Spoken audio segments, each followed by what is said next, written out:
Tata Steel, which employs 15,000 people in the UK steel industry, has today announced plans to sell its entire UK business. UKIP's employment spokesman Jane Collins says this comes as little surprise.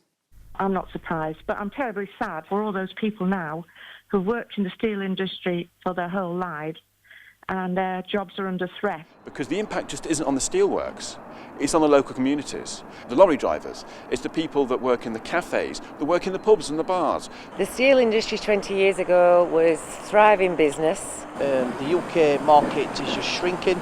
The demand for steel in the last few years has shrunk considerably.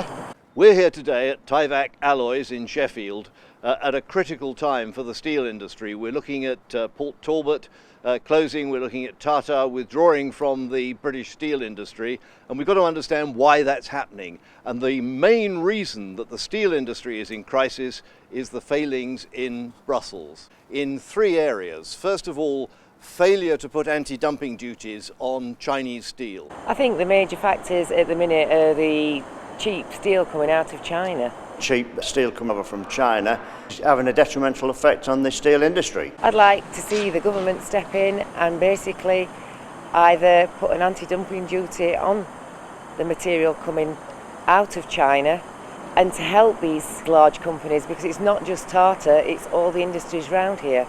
The second thing is energy. Europe has amongst the most expensive energy prices in the world, and we in Britain have made it worse by actually making our energy prices substantially more expensive. Energy prices are a lot higher in the UK. Tata Steel gave a clear warning to the government. They said that electricity prices were too high. Nothing's been done to address this.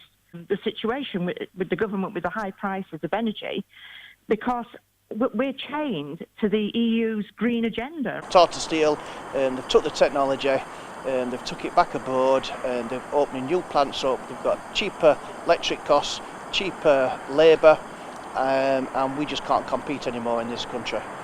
George Osborne has decided that the cost of CO2 emissions under the emissions trading scheme is not actually high enough, so he's introduced something called the carbon floor price that makes British electricity even more expensive than on the continent. Environmentally, we have a lot of issues in this company and China don't have the same restrictions as what we do. And the third thing is the issue of state aid. The government should be in a position at least to give temporary help to the steel industry, to give them a breathing space for restructuring. It can't do that because of EU state aid rules. The European rules impact massively on production of steel. I think EU need to back us up with this. I think the EU definitely need to be on our side and to help with the situation. These are issues that could be addressed by the government, but it's failing to do so. It's not too late. It's not too late to do something about it. When we withdraw from the European Union, we will be able to stop the dumping of cheap Chinese steel. What we need to do critically here is we need to apply serious anti-dumping duties to Chinese steel. The Americans on some specialty steels are up at 200+%, while the European Union is fiddling around in single figures. The EU is supporting and facilitating unethical practices worldwide for their own agenda. Production of Chinese steel is unethical, produces an awful lot more pollution, and furthermore, the raw materials of iron and coal, iron ore and coal, are mined often in countries that use child labour. European Commission has a plan to reduce steel capacity in Europe, and Sheffield is being sacrificed.